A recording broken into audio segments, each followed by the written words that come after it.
Why stay earthbound when prosperity awaits you in the stars? Come to Halcyon, the only colony on the edge of the frontier, owned and operated by corporations. A trip of 10 short years will feel like mere minutes, thanks to the comfort and safety of your very own hibernation chamber. You'll wake up in a perfect society designed to maximize your productivity with guaranteed full employment.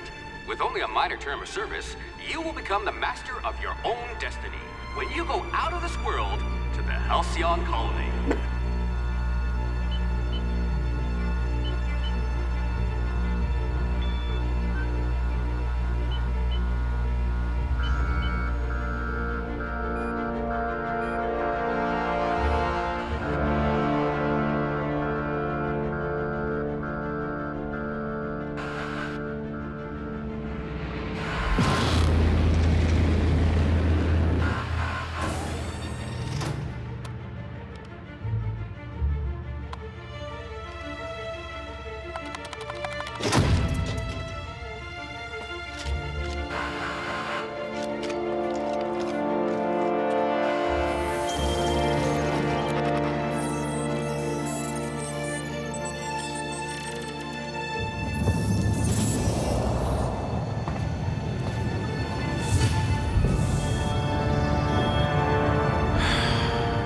Hundreds of thousands of colonists left to drift out here forever, just to keep from damaging the board's bottom line.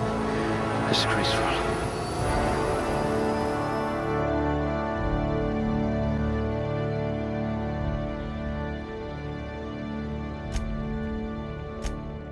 No signs of muscular atrophy. Splendid.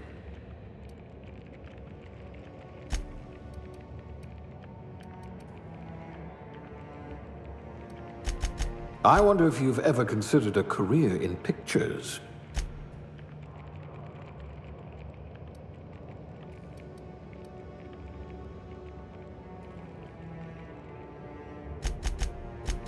You're going to have people hanging off you like tumors on a cysty pig.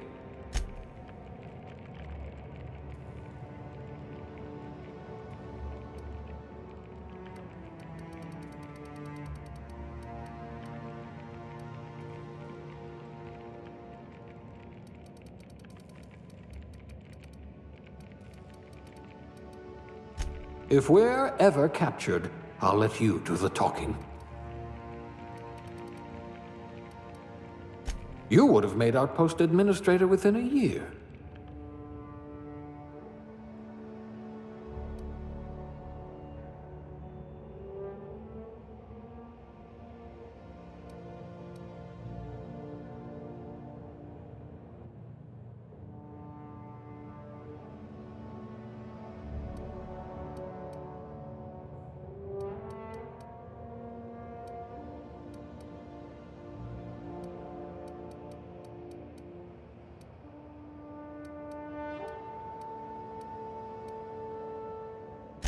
Handle bits for a living, huh?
Looks to be your lucky day, my friend.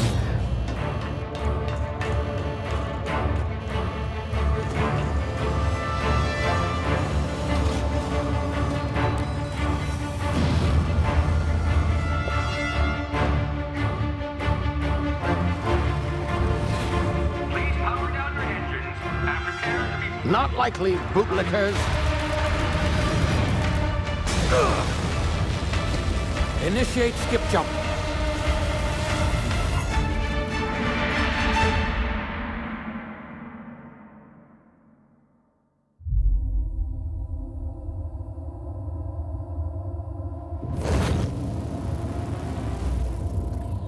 Status.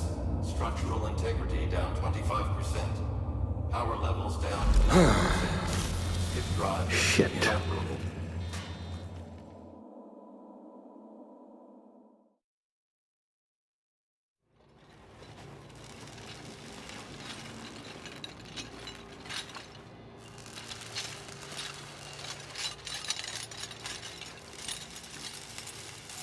Ah, there you are. Wondering what's going on, eh? Bit of bad news there, I'm afraid. Your colony ship was inexplicably knocked out of skip space and forced to complete its journey at sublight speeds.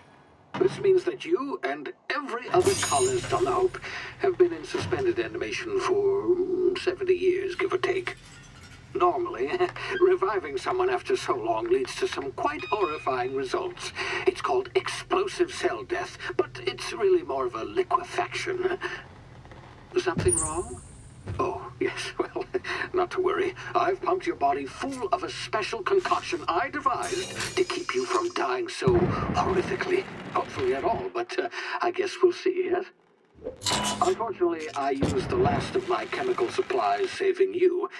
I know it's a lot to ask, but I must have your help securing more if we're to save the rest of your fellow colonists. I'd see it done myself, of course, but the board has a sizable bounty on my head. Now, my ship is inoperative, but I've managed to hire a smuggler to help you out. He'll be... Oh, I see we're in position. Good luck!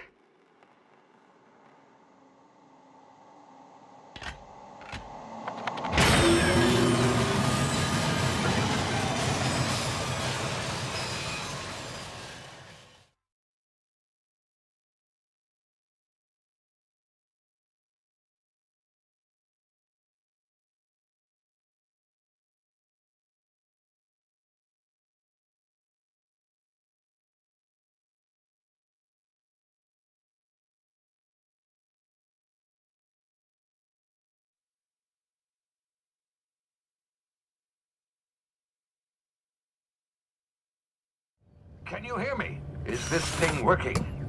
Ah, there you are. Now, where were we? Oh, yes, the smuggler. His name is Hawthorne, and he should be waiting for you at the landing site. He's to be your chauffeur, so to speak. Not to worry. I'm told he's a specialist. Dashing gunslinger, one-of-a-kind ship, that sort of thing. You'll like him, I'm sure. I've also outfitted you with a simple wireless monitor, so I can track your progress. I'll check in with you as soon as you land. Good luck. All the colonists are counting on you.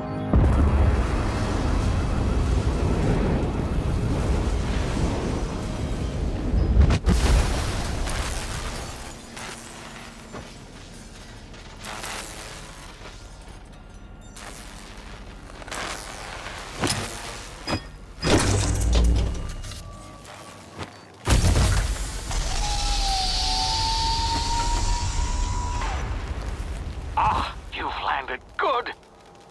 Hawthorne should be close by. What in law's name? Is that him? Oh, that idiot. I told him to plant the beacon and move away, not stand there holding it. Oh well, no sense in letting his ship go to waste. Hawthorne won't mind you taking his ship. Better you than the board, huh? Not sure I trusted the fellow. Might have gone after the bounty on my head. Shame about the whole squashing thing. Nasty way to go.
You've been frozen for a while. There's bound to be unforeseen side effects.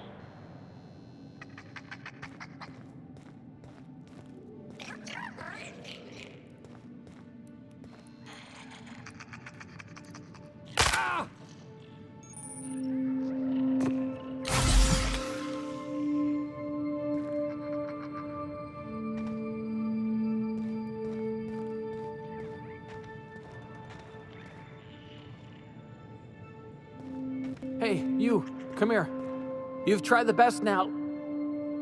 Now try the rest. Spacer's choice. Oh. Looks like the bleeding stopped. I owe you one. Hope you don't mind me omitting this little exchange from my report. Spacer's choice doesn't like us accepting outside help. Better, thanks to you. I might have bled out on my own. Or worse, had to go begging the boss for some Adrena time. We were out on patrol. I saw a marauder camp up in the hills. Thought I could take him. Then my gun misfired. Right through my side. I mean, what are the odds of that, right? Just barely scraped by with my life. Crawled in here and blocked off the exit with those canisters. Gibbering, flesh-eating, law-breaking, unemployed lunatics with guns. Some hull had grounded their spacecraft out in the open. That's a real good way to attract marauders. See those canisters by the entrance? Marauders come sniffing around in here, and I can take them all out with a single shot. Not bad, huh? Yeah, okay. You look like you know your way around a gun. Got some spare ammo, not counting the bullet in my side. Here, you can have my saber too, for patching me up and all. All Spacer's Choice weapons are now 30% less likely to malfunction. You've tried the best, now try the rest. Spacer's Choice. Yes, nailed it that time. You hit your head or something? You're in Emerald Vale. We're a Spacer's Choice community. Edgewater's a little ways down. Prettiest place in the Vale. Be sure to stop by a provisioner's for a can of our famous salt tuna. The Hope? Is that some sort of fancy new drug? Are you with Auntie Cleo or something? Don't take this the wrong way or nothing, but I'm not allowed to fraternize with Cleo workers. Company policy.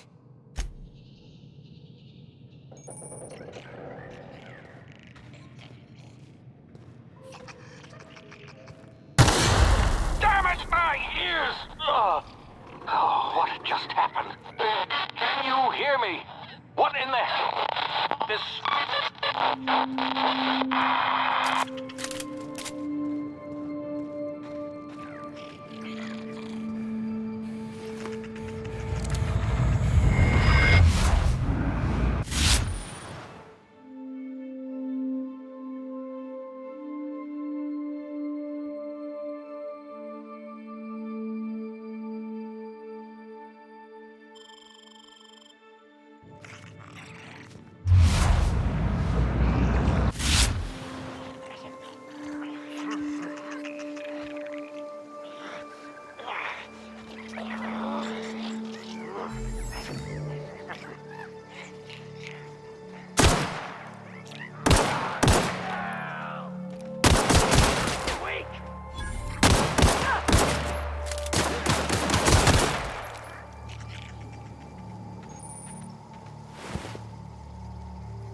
Hey! Get over here before you get yourself killed! Don't know where you came from, stranger, but you best keep your head down. There's marauders hereabouts, and worse, landing violators. Gall on that rung leech! Landing in the Vale without using an official Spacer's Choice landing pad. I'd slap him with a fine if it weren't for all these marauders shambling about. Really? How is he? Shouldn't have done that. Spacer's Choice family ain't authorized to receive... We'll see him back to Edgewater. Just as soon as I cross these marauders off with the swift, cost-efficient fury that's made Spacer's Choice the most trusted brand, and I just, you know, need a couple of winks to catch my breath. Stretch my legs some. Well, sometimes. Management's real good at cost-benefit analysis. But, seeing as I'm the acting manager in this situation, you know what? You're right. It's time we cross those marauders off, find whoever owns that ship, and file a full report. Then it's gonna be fucking laminated. Here we go.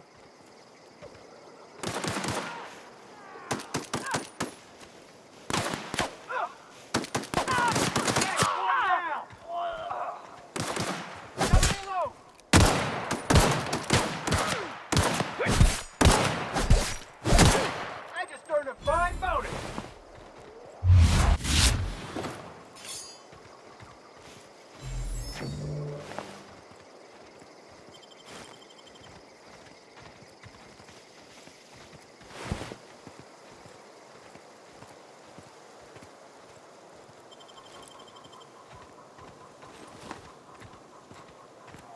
This is gonna take a lot of paperwork. This is gonna take a lot of paperwork.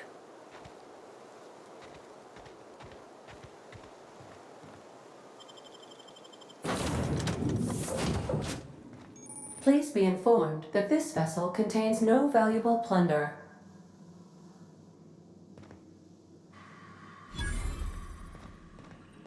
Unauthorized access of spacefaring vessels is a crime. Please submit yourself to the authorities. Hello, Marauder. I am Ada, the autonomous digital astrogator of this vessel. Please be informed that I am authorized to use violent retribution against unwanted solicitors. Please return any misappropriated equipment and exit. Jettison procedures initiated. Disengaging airlocks. Preparing to eject all boarding parties in 5. You are still here. My deception protocols have failed. I have been programmed to express disappointment. This vessel is the registered property of Captain Alex Hawthorne. I am incapable of accepting orders from anyone other than Captain Alex Hawthorne. I deduce from the tone of your voice that Captain Hawthorne failed to meet you at the designated location. I understand. I will require some time to process this information. Thank you for your patience and for your honesty. I am programmed to take orders exclusively from Captain Hawthorne. If I accept your orders, then you must be Captain Hawthorne. Do you understand? Well done, Captain Hawthorne. I see your powers of deductive reasoning remain intact. Unfortunately, our engine is currently inoperable. Our main drive suffered a critical power failure, and we were forced to make an emergency landing. The main drive's power regulator has been irreparably damaged and must be replaced. Astutely observed. However, the probability of locating a power regulator within a worker settlement falls within acceptable parameters of certainty. High-capacity power regulators are sometimes employed in the electrical networks of worker settlements. I have taken the liberty of printing you a new Captain's Identity cartridge. Please try not to lose it this time. This cartridge identifies you, Alex Hawthorne, as the registered proprietor and captain of the Unreliable. Do you understand? Best of luck in your search for a power regulator. Try to stay alive this time.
Say, this wouldn't happen to be your ship, would it?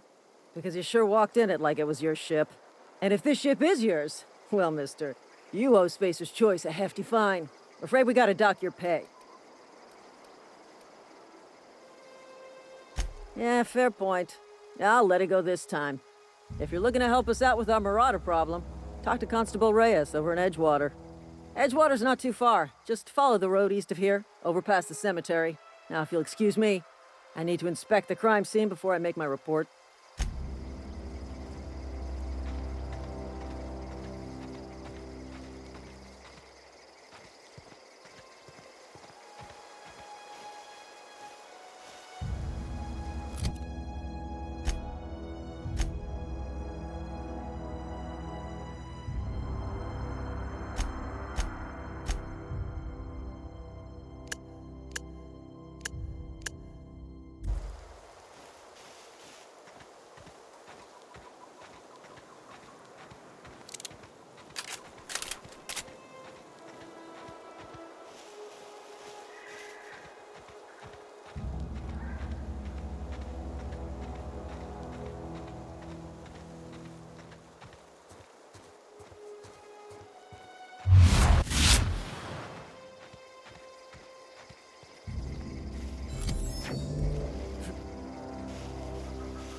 Whoa, hey, where'd you come from? Don't go ambling out in those hills. That's marauder territory, friend. Ain't safe out here. You'd best head into town. Avail yourself of Edgewater's high walls and low prices. Pleased to make your acquaintanceship. I'd shake your hand, but I've been hauling corpses. You don't want none of that on you. Name's Silas. Junior in humor for the town of Edgewater. We're all part of the Spacer's Choice family. Definitely not the junior in humor, that's for sure. If you've got business inquiries, you should stop by Reed Thompson's office. He's up in the tower above the cannery. Head into town, follow the road. Look, you obviously ain't a worker. What's your racket? You a smuggler? Freelancer? Edgewater is a company town, board-owned and operated. That includes the cemetery.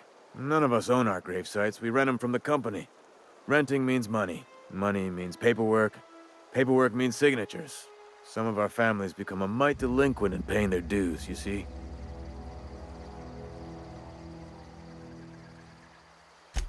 4 workers still haven't paid up. Phyllis, Conrad, Ludwig, and Martin Abernathy. He's a special case. You may want to twist his arm a little. He just is. Look, I don't want to get into it. Just make sure he pays up. Conrad's got a barbershop in town. Phyllis works at the cannery most hours. Abernathy... I ain't seen him in a few days. His domicile is near the cannery. You'll find him in town. All except Ludwig, that is. Yeah? The colony ship? Are you talking about that old rumor? Some great big starship packed full of colonists what got lost in the aether never to be found again? Ain't heard that one since I was but a stripling. Can't say it was terribly convincing far as rumors go. There a reason you asking? Something I can do for you?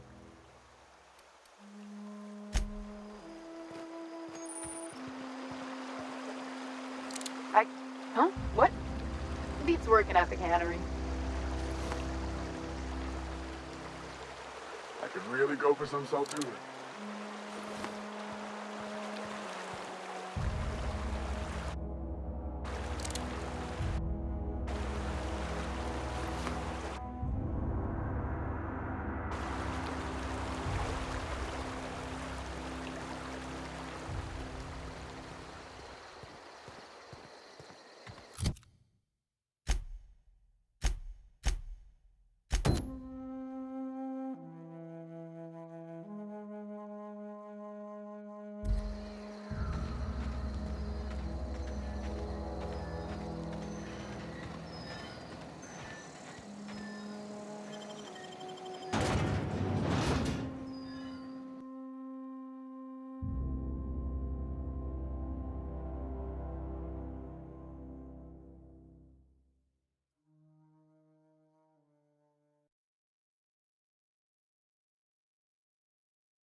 If you're falling sick, I don't want you near me. Don't worry. I wouldn't do that to you. Spacer's Choice takes care of its own.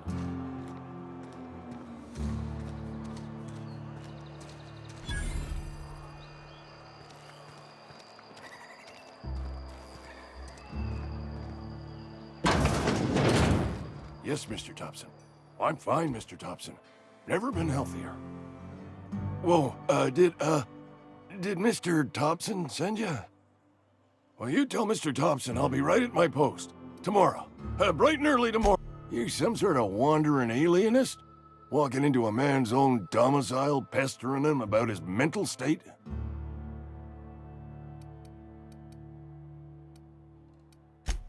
What? No.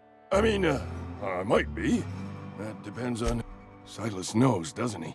That's why he sent you. That's why he wants me to pay up. He knows. I'm dying. I'm not long for this world. The date of my expiration is fast approaching. And soon I shall be ushered through the great cannery in the skies. It's plague. Has to be. Silas knows. He knows I got one foot in my grave, and now he wants to charge me for the other one. You are? Oh, wow. First time anyone's ever told me that. I'll pay your fees. I don't want any trouble from Silas. But if you could see a way to freelancing for me, I could really use the help. There's a cache of anthracillin tucked away in the old community center. Powerful stuff. Stronger than what we got, anyway. I need you to break in, nab that medicine, and bring it back to me. You oblige me with your haste.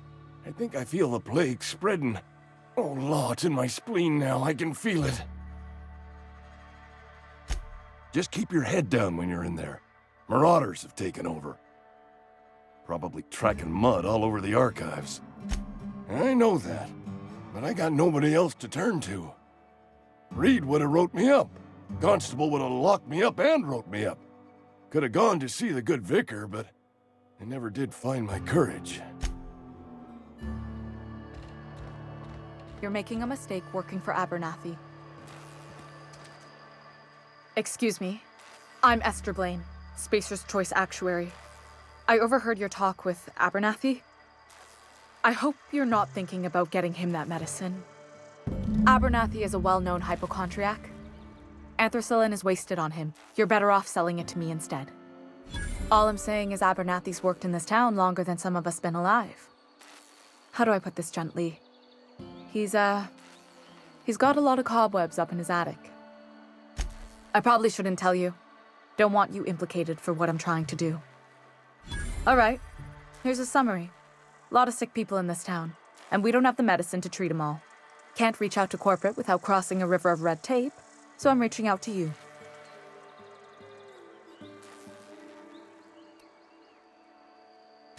Something like that. Look, I'm not in the habit of law-breaking, but sometimes you've got to do the wrong thing for the right reasons. That's all I can ask of you.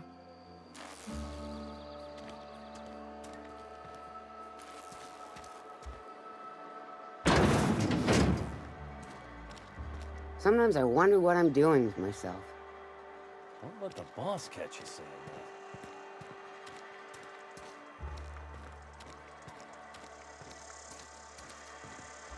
that. Please don't touch anything. Your hands are probably crawling with germs. Physical hygiene recapitulates moral hygiene. Cleanliness is next to lawfulness. So everyone says, until someone forgets to cough into their elbow, and then we're all dying of plague. I'm Conrad. You will report to me if your hair fails to meet Spacer's Choice aesthetic standards. You will also report to me in the event of your death, whereupon I will clean and prepare your remains for interment. Burial, in the unfortunate event of a fatality. It's what a barber does. We make you presentable. Ah, gravesite fees. Silas and I had talked about this at length. I thought I'd made it clear my pecuniary situation precludes the necessary restitutions. As broke as pie crust, friend. Bidless, indigent, destitute. I simply cannot afford it. I am a blemish on the prosperity of our fair settlement. When I expire, I expect Silas to toss my body into a ditch. I have to be, if only to prepare myself for my inevitable dressing down at the hands of corporate. Tell Silas I can't afford to pay, and that I fully expect to have my medical rights revoked for this dereliction. With my apologies. Some time ago, I fell ill with the plague. By the grace of the law, and through my own hard work, I'd proven worthy of treatment. Frankly, I don't imagine I'll earn that right a second time. The barber work hasn't been profitable, you see. I've had to keep this old place running with my own savings.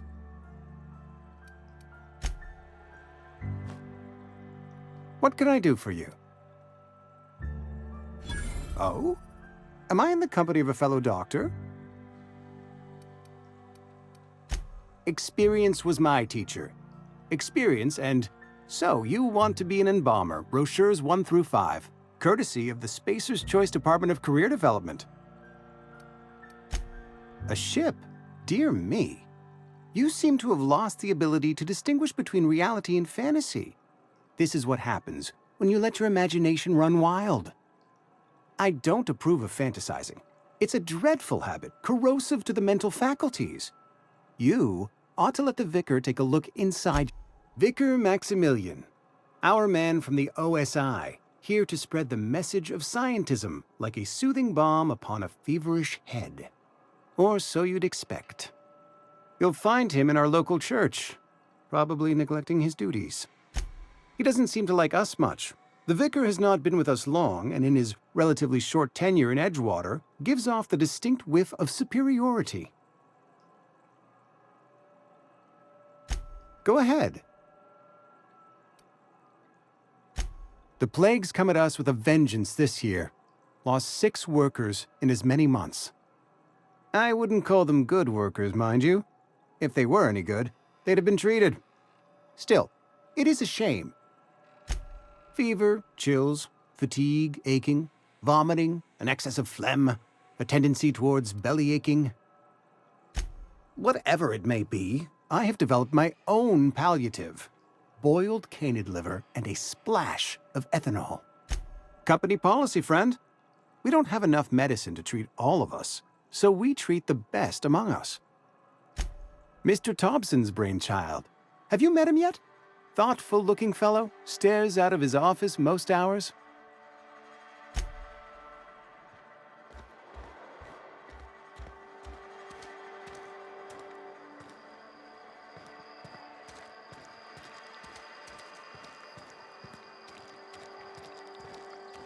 Been eating nothing but salt tuna for a year. Just the way it goes, I suppose.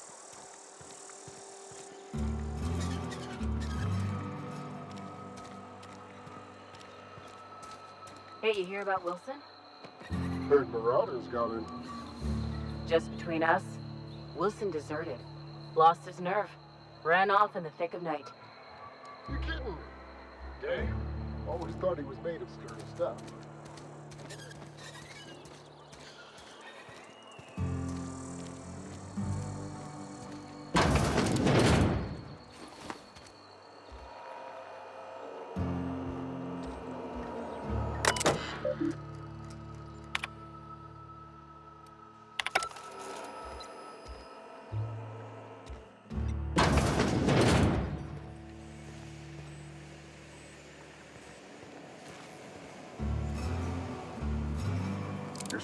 Don't make me report you to Mr. Thompson.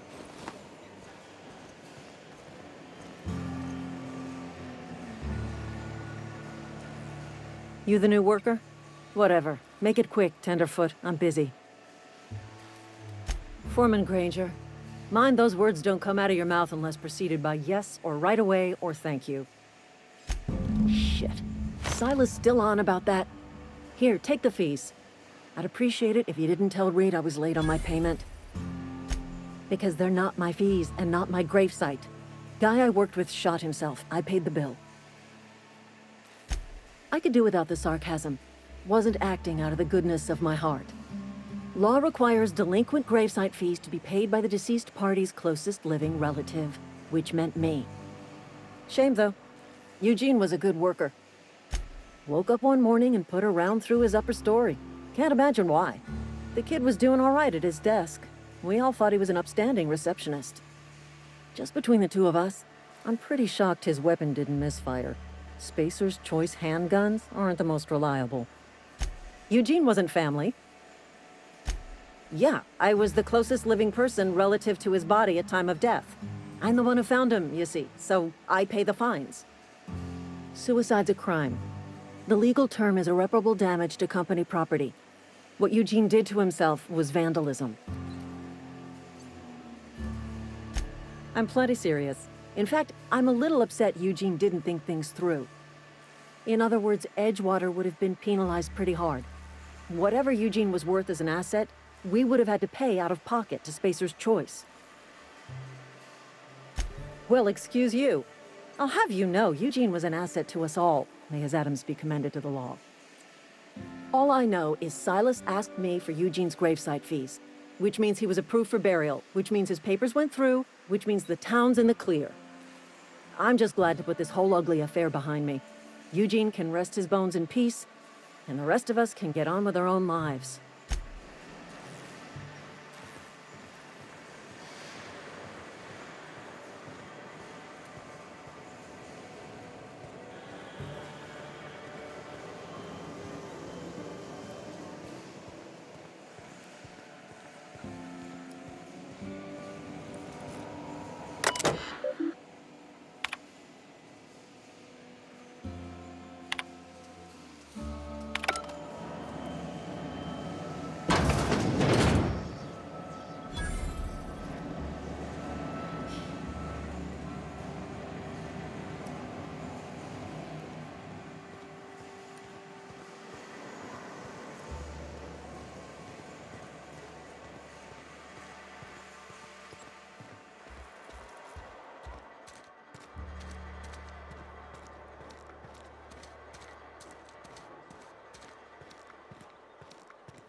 Thank the law. I've been requisitioning backup for months. Guess the boss finally came to his senses. You ever swung a truncheon? Let me see your rifling stance. I want to make sure you're up to... I'm talking about mechanical soldier. Cold, heartless automatons made of iron and lies. Just my luck. I ask for backup and the boss sends me one of them simple folk. All right. Listen real close. Auto-mechanicals. Creatures forged in the fires of malevolence. I seen them over by the old power plant. Clattering about, firing at the birds, orchestrating their uprising. When the swarms of mechanicals come clanging on over that hill, where will you be? Cowering beneath your cot? I told Silas I'd pay my dues if he agreed to join the resistance. Guess this means he's finally heard the calling.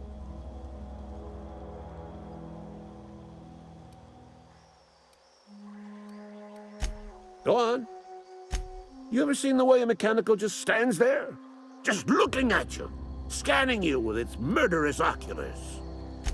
Pray to the law that you never do. A mechanical never forgets the face of its enemy. First they will rob us of our jobs. And once they have taken away our livelihoods, they will take away our very lives.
Another day at the cannery.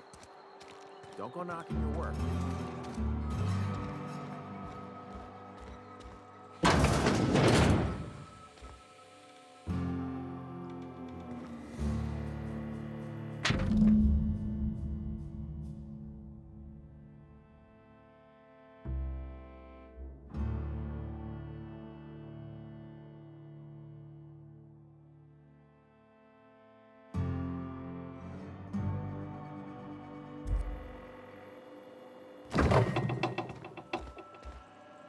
What can I do for you? You know about Eugene? How?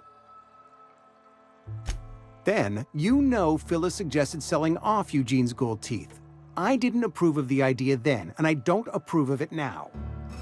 Eugene's golden teeth were a family heirloom, representing 3 generations of poor dental hygiene. He took them to his grave.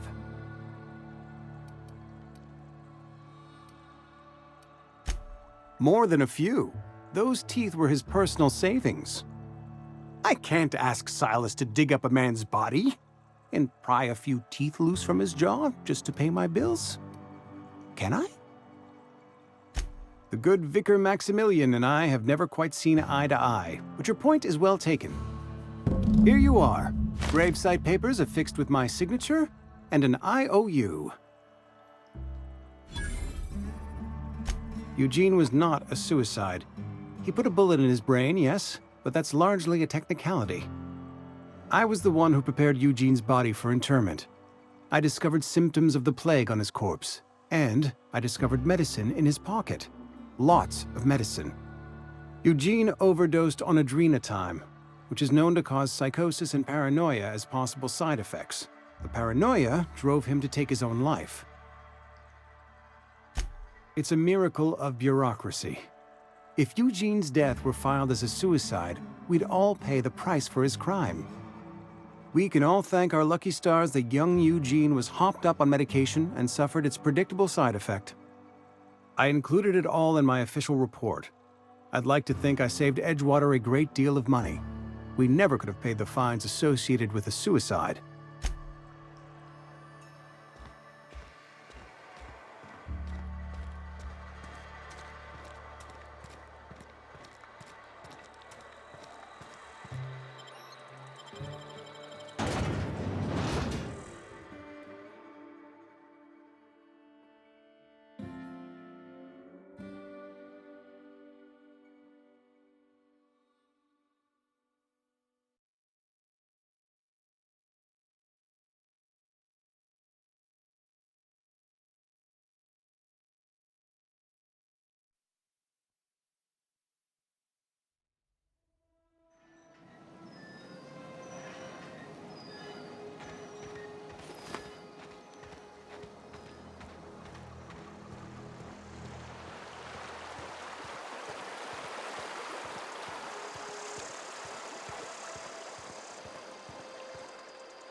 Fancy threads.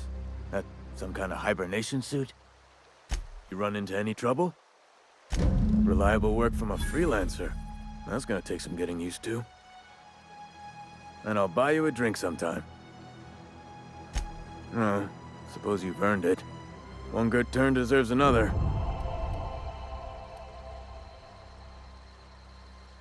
Yeah? Former people, yeah. Marauders been raiding my graves, you see. Hence the armed guards. Oh no. They are after the most precious loot of all. Spacer's Choice Company property. If those marauders swipe any more bodies out of my cemetery, company's gonna duck my pay. You could look at it that way, I suppose. You could look at us and say, those Edgewater saps lost near every soul to plague. But you'd be wrong. We're survivors. Loyal company folk, brave in the wilds. Every now and again, a virulent plague sweeps through our town. That's life on the frontier, I suppose. A body grows accustomed.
Been eating nothing but salt tuna for a year.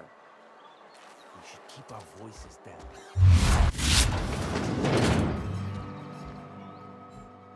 You wanna mingle, go try the cantina. Let's see it. Don't keep... I don't know what that means. Is that some sort of medical condition? Is my plague getting worse or something?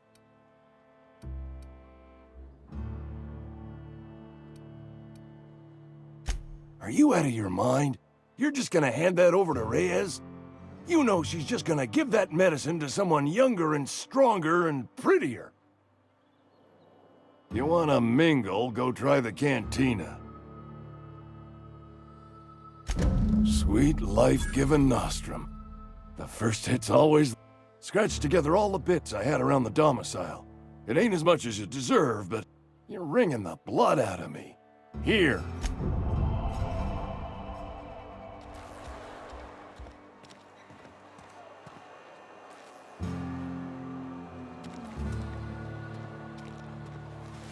Been eating nothing but salt tuna for a year.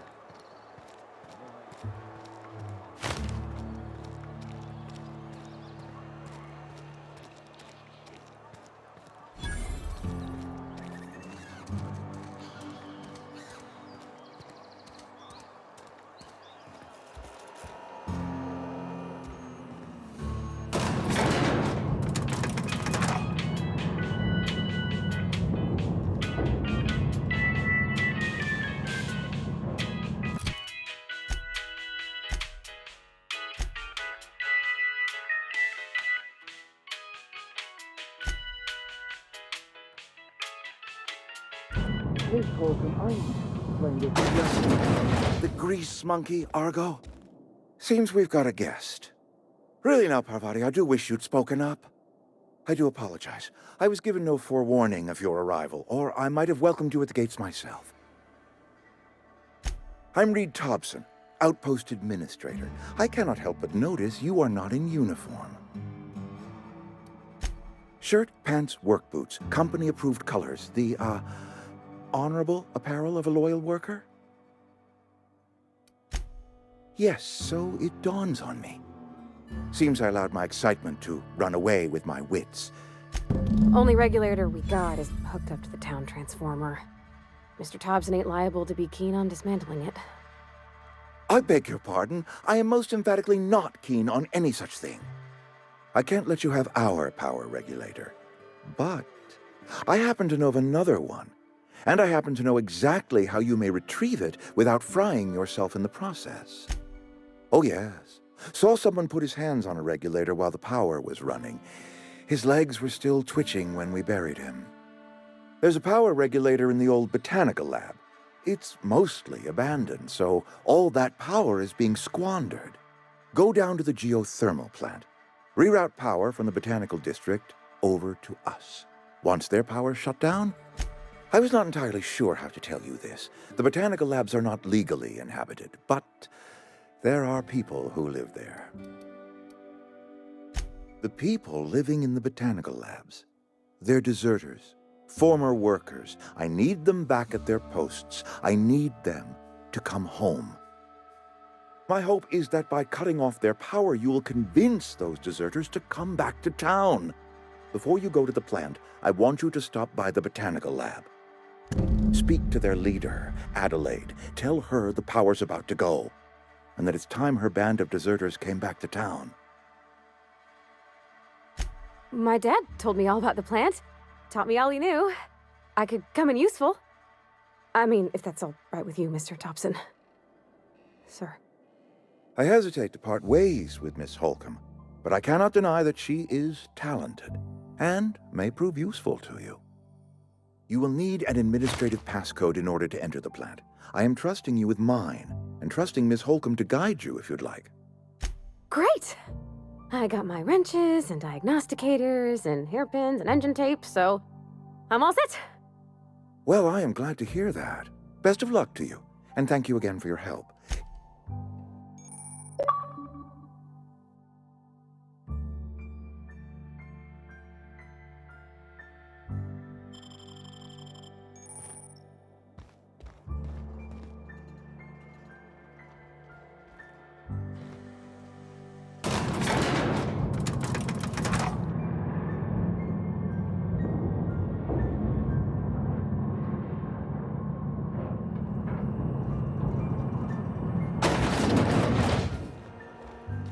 Hey, mister, can we talk? Sorry. You just want to get out of here. And you likely don't want to tag along like me. It's just, Mr. Thompson has his own view on matters, on account of it's his job and what all, but that's not the only side of the tale. Oh, he ain't a liar. He believes every word he says. It's just, he doesn't always get where other folk are talking from. To Mr. Thompson, a person's a gear. It does its job quiet-like. If it squeaks or stutters, it gets replaced. The deserters are decent folk. I knew some of them before they left. Life's hard here, especially for them that don't fit in so well. We're one big Spacer's Choice family, but every family's got the one the rest whisper about. Mr. Thompson's aiming to take away their power. They'll have no lights to see, nor heat to cook. They'll be at the mercy of marauders, or worse. I think you should talk to the town's vicar about it. Max, his name is. Thanks, mister. I just think when you gotta make a decision that'll hurt somebody, it's best to think on the right and wrong of it. That's what my dad used to say anyways.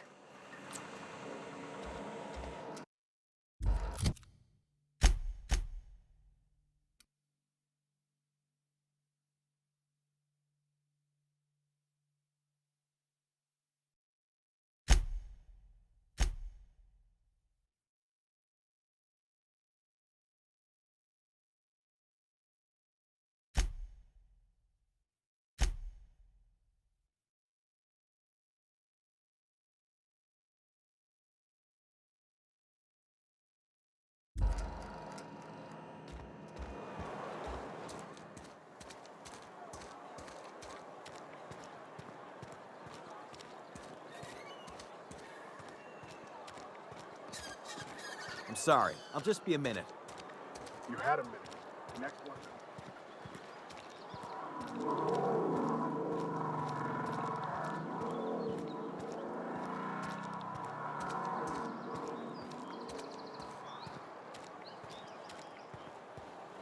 I've always felt weird in here. It's too clean. Talking to the good vicar always lifts up my spirits.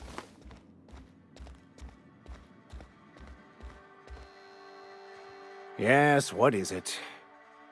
You're an outsider. Fantastic. Vicar Maximilian de Soto at your service. Or Vicar Max, if you're the sort who prefers brevity. And Ms. Holcomb as well. How rare to see you out. And with a complete stranger. Curious. Just tagging along, Vicar de Soto. Don't mind me. I so rarely get new people to talk to. Name your poison, anything at all. Spiritual counseling? This season's tossball predictions? The quickest way out of town? What? I thought you would talk to him. You wanted to speak to me, Ms. Holcomb? Every time I've tried to engage you in conversation, you look at the floor, answer in single words, and slink away. I can't imagine what would be so grave as to drive her to my mission. What has Mr. Thompson asked you to do? That seems well within your expertise. The way we do it's by cutting off power to the others. The ones who left. Adelaide McDevitt's encampment. I can see why that troubles you. Miss Holcomb has a soft heart. Always has, if you believe the talk. Assuming your goal is to save as many as possible, then you should bring everyone together. Send the power to Edgewater and convince the deserters to return to the fold. Not if things are left to stand as they are. If you don't mind a bit of unsolicited advice, be cautious on your way to the geothermal plant. It is not... One of the reasons I transferred here was to fulfill my duty in hunting down banned heretical texts. I happen to know such a book is, as we speak, tainting a collector's library in Emerald Vale. However, the collector's residence lies outside the town's walls. My retrieval efforts have been thwarted by marauders who have overrun the property. Should you fare better than me, I'd pay a handsome sum for the book. I just want to keep the writing out of laymen's hands. It wouldn't do for such information to fall into public consumption. It's a handwritten journal, A faded blue cover with the name M. Bakonu handwritten in the lower corner. I'll mark where I saw it on your map. Assuming you're serious? It is not only a beautiful relic of a bygone time, it's also the thoughts of an early thinker on the nature of man's place in the cosmos. Not many in this colony could understand its true value, should they ever read it. Thank you. If you retrieve it, you can always find me here.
Gosh, that's clever.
Move along, stranger. We don't want any trouble. I don't know you. Whatever you're looking for, it ain't here. Move along. Answers, huh? You must be one of those philosophicals. Already got ourselves one of those. A geo what? Look, plants ain't my purview. You're better off asking after Adelaide. If you're gonna start wandering around my camp, know that I got my sights on you. Yeah, that's us. And you can tell Thompson we're doing just fine by ourselves. Enough with the questions. No offense, but I've got a lot on my mind. Well, look at you, buzzing around the aether with your very own ship. Rest of us gotta make do with the ground at our feet. No, I'm sorry. That was unworthy of me. Lady named Zoe went missing some nights ago. Just up and vanished without a trace. Now I'm pacing around wondering if marauders got to. It's not like Zoe to go wandering. Figured she might be out scavenging, but that ain't exactly her talent. Can't imagine where she's gone. Vale's a wide place. She could be anywhere. Appreciate it. Honest.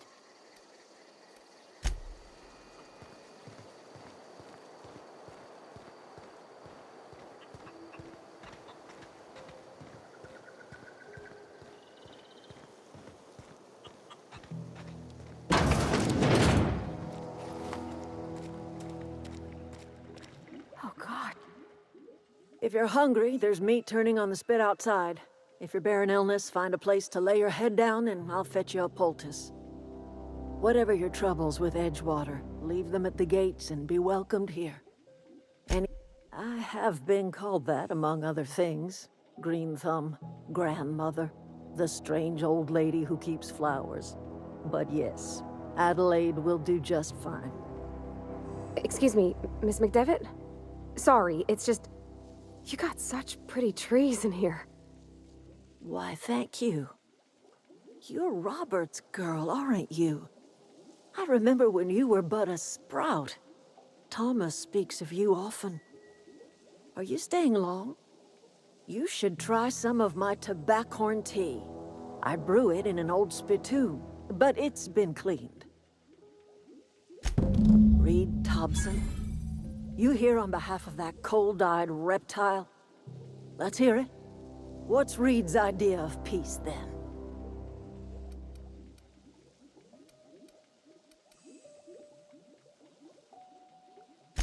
Like everything else that comes out of Edgewater, that peace offering is canned. I and my own are living just fine out here by ourselves. He would do such a thing. The question is, Why would you agree to his plans? Cannery's got a regulator. You want ship parts, you ought to rip 'em out of the cannery's guts and leave us be.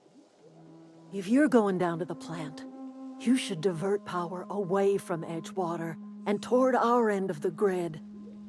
Think about it. You'd be liberating an entire town from a lifetime of service to that odious cannery. Seems the sort of thing a hero would do. You've seen that miserable excuse for a town with your own lamps. Hollowed out workers laboring their lives away at the cannery, living off whatever scraps Spacer's Choice throws them. You know that's true, don't you, Ms. Holcomb? Your father died of overwork. His heart gave out. He was tired all the time, sure, but he was old, ma'am, and he raised me all by his lonesome. Look what they did to this child. Lost her family to the company, and still she defends them.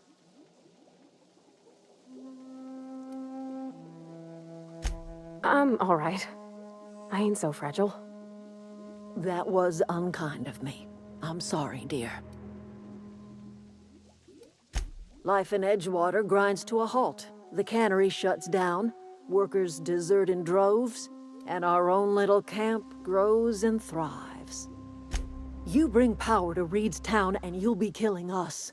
Reed knows it. He's counting on it. Life in Edgewater grinds to a halt. The cannery... I trust you will listen to your conscience.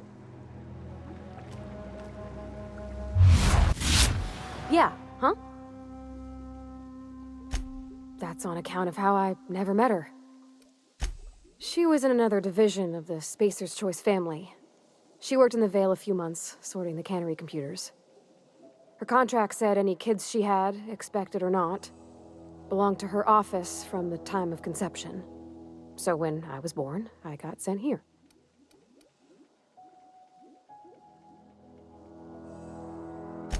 Well, I don't know about normal. Dad said she worked under some kind of special contract. It's sensible. Dad just fixed machines. She did some kind of crazy math, high-level stuff. Better to raise me on his time than hers. You mean about the mission being too clean?